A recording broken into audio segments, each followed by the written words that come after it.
Hello, hello, hello.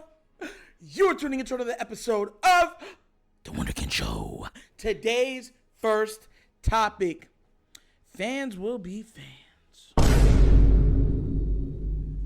You know what's so funny to me? And I kind of touch on this a lot, but it remains the fact and truth. I get called a casual, even though a large percentage of my takes are correct. Right? And my takes are always based in truth or on a prospect of it being truth. Other people will say stuff and they'll literally just say it because they want to make a hot take. And they get more respect for it. And their track record has been horrible. Anybody watching this show knows my track record. Anybody. My NBA takes have been a little shaky. I'm not going to lie. But my NFL takes have been pretty much spot on. And it bothers me, right? Because these are the people that when they are wrong, other Raven fans will say, well, they're not real Raven fans. But you'll end up agreeing with them sometime during the regular season. You got to come from, what I'm talking about is, and I'm going to read to you, somebody on Twitter. And everyone's like, oh, Twitter, let's be real. We know social media means something. It's part of the very fabric of our society now. So you just can't overlook social media. A lot of news is on social media before it's anywhere else. You get where I'm coming from? So it's real. It's palpable. So the person says, what's a Baltimore Ravens take that will have you like this? And the picture is of what's his name from Tangled with all the swords to his neck, okay? Now, his name was Justin, by the way. Literally, that's his tag name. Justin BTW underscore, right? So then someone named Marcus Whitman, who has a very sizable YouTube channel, I'm talking about 88,000 subscribers, says, Lamar isn't guaranteed to be better outside of Greg Roman's offense. Now, okay. I mean, I get it. Okay. So that could be, I guess, if you want to say Roman's track record with some of the people, Tyrod Taylor, Kaepernick, you can make that argument. But what I love about arguments like this is as soon as somebody says something like this, all of the haters that hate him come out. I'm not going to say these people's names because I don't want to put anybody on blast. But what I did do is bookmark it. So that when we are doing well and Lamar's having an MVP season, I can come back and say, nah, y'all didn't believe it. Stop lying. Because I like doing that. I like keeping receipts. I keep receipts like an old lady that shop at Winn-Dixie. Cash and carry. Publix. And if you're not from Florida, you really don't know what Publix is. But down here, nothing's beating those pub subs. I'm fat. I'm telling y'all, I know. All right? But one of the stuff is like, as a Raven fan, I 100% agree. And honestly, that scares me a ton. What if Lamar needs that system and we fired an honestly great run game centered coordinator just for him to be right?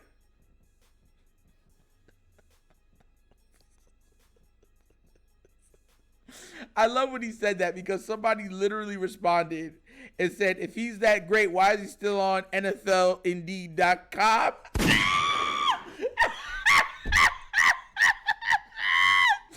Yo, when NFL training camps are a couple weeks away. Hold on, I'm not done. There are so many. Been saying the same thing. People are going to quickly find out Lamar isn't nearly as good as they originally thought, which should have already been obvious over the last few seasons. Over the last few seasons, he was in the MVP conversation before he got injured. Before he got injured, he was on track to break the total yardage record. That means passing and running. You know who has it, right? I believe it's Drew Brees in the when he was on the Saints. Of course, on the Saints, you know what I'm saying? So where all those records were. He was on pace to break that. He was on pace for like 1,400 rushing yards and like 45 4,500 passing yards. What are we talking about? And that was with Sammy Watkins, Hammy Sammy, Hollywood Proud, and an injured Bateman. You see why I don't understand? Look at this. Both Colin Kaepernick and Tyler Taylor had their best career year and peaked in their first year as a starter with Greg Roman as the play caller. Just so happens Lamar Jackson's best year so far was his first year as a starter with Greg Roman as the play caller. Boom. Bro. Look at this other person. I feel this in my bones. Greg Roman was a kingmaker and Lamar was his greatest achievement.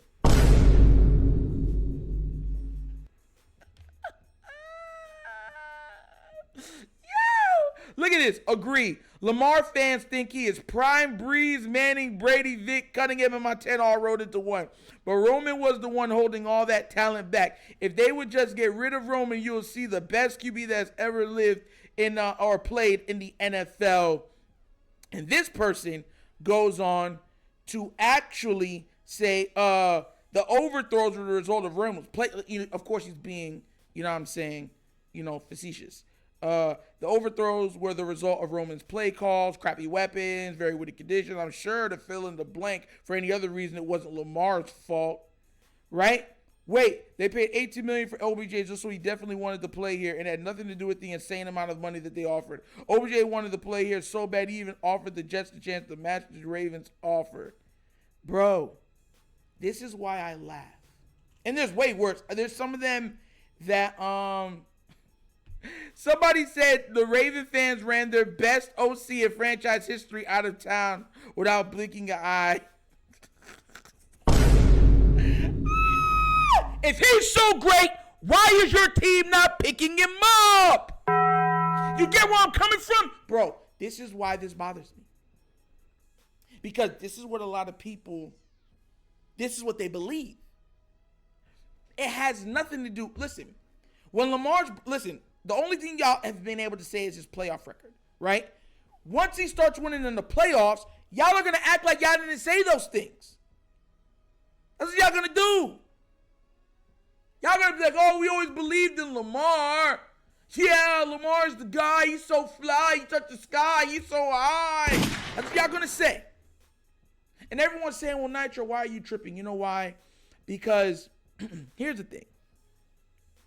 As we've seen in sports, a lot of times it's narrative driven. That's just the way it is. It's narrative driven. That means if enough people get mad or believe in something, it becomes a topic of conversation and it never dies, as we've seen with Lamar. Listen, Justin Herbert, Josh Allen, Joe Burrow, Lawrence, they've never been the best player in the NFL, not for a year. They were never on pace to be the best players in the NFL. Not even for a year.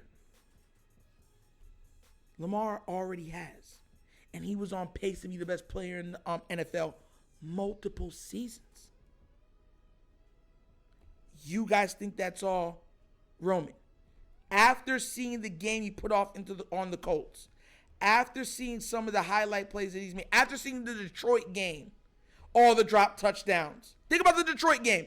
After seeing, the Jaguars game with all the drop touchdowns. You know how many 5-touchdown game, passing touchdown game this man is already supposed to have on his record? More than he already has? You know how many Jackson 5s he's supposed to have? And his receivers, bad play calling have let him down? This is why I'm going to have so much fun this season. Because here's the thing. I always say this. If I'm wrong, I stand on it, right? If I say something, I stand on what I say. I've made, perfect example with the Monken situation. I was not a proponent of Monken. I never wanted Monken. I wanted Bieniemy. You understand where I'm coming from? That was the coordinator that I wanted to be Lamar's new offensive coordinator. And I don't care what anybody says. I would pick Bieniemy over Todd Monken. Now, I've said this multiple times. If you watch the videos, I hope he has success because now he's our offensive coordinator. I can't go trade him for nobody else. I want him to be good. But if I had to pick between him and Eric Bieniemy, it's no choice. And it shouldn't be a choice. Eric Bieniemy is a two-time Super Bowl champion offensive coordinator. One of the best offenses ever. And y'all give all the stuff to Andy Reid. Even though Andy Reid's been spectacular. So that's called having integrity. And I'm going to make sure that I hold these people to the standard in which I hold myself to. Yes, I will. Just like Ray did. Just like Lamar's doing. That's the Ravens way. So I hope they're ready for me. I really hope so. Because I'm going to be straight cooking these people. Because they need to be cooked. They need to be cooked. I mean, seriously? Seriously? Have you ever noticed anytime Lamar breaks, he's the only quarterback that breaks all these records and you don't even hear about it? You don't even hear about it? You're like, hey, it was a good game. It was just one game. What is he in the playoffs? Lamar Jackson throws 10 touchdowns in a half. Yeah, but what is he in the playoffs? Lamar Jackson just broke the total touchdown. But what is he in the playoffs? Lamar Jackson just won the Super Bowl. But what was he in the playoffs the past 3 years? And I'm telling y'all, they'll say that. They're going to say that. If Lamar Jackson comes out with the Baltimore Ravens going to tear. The defense and the offense are meshing, and they come out and win the ultimate goal, a Super Bowl. They will say if you take away this 1 year he's been trash in the playoffs, he has to do it again and again and again to prove that those couple years to wipe away that stain. I'm telling y'all. That's my problem. That's my problem. That's always been my problem. They act like they didn't watch the games. But anywho, what do you guys think in the comment section? Is Nitro tripping? Am I being overly credulous to people's viewpoints on Twitter? Even though we know social media right now runs sports, it runs our country. It runs our movies. What do you guys think? Do you guys think that we were, a slow team on getting rid of Greg Roman? He was the greatest offensive coordinator this team's ever seen, and Lamar's going to take a big step back, and he's going to be what Colin Kaepernick was. Let me know that in the comment section. For anybody wondering why I stand on that, Lamar Jackson is going to go down is one of the greatest quarterbacks of all time. And I think after the next 3 years, the first 5 years of his career is going to be an indictment on the team for holding him back. Mark my words. You can put that in your book. You can bookmark that if you want to. You heard me? And you better know, because I ain't scared of nobody. My hands is quick. But that's another episode of The Wonder Kid Show. Thank you all for watching. You know how we do it. We have fun and we laugh. But everything we talk about is rooted in what? Facts and truth. Please do remember, like, subscribe, hit that notification bell, and leave a comment. You know I love the comments. Just be respectful. Respect goes a long way, and that's literally all I ask. And if you would like to donate to this channel to help it grow, to help it spread its roots, at the bottom of the screen, on this side of the screen, is a QR code. It's to a Cash App. The Cash App is how we do donations. It's located in the description of every video that we do, and the name of it is The Wunderkind Show. Also available is the Patreon. You want extra access behind the scenes, extra content. You want to be able to talk to me directly, fantasy football, sweepstakes for merch. All of that is bundled into becoming a patron of this channel. So go out there and get that, and that's located also in the description of every video that we do, okay? But once again, this is The Wunderkind Show. His show is Nitro signing off, and as always, you guys know my slogan. Peace. And I am out of here. Yerp.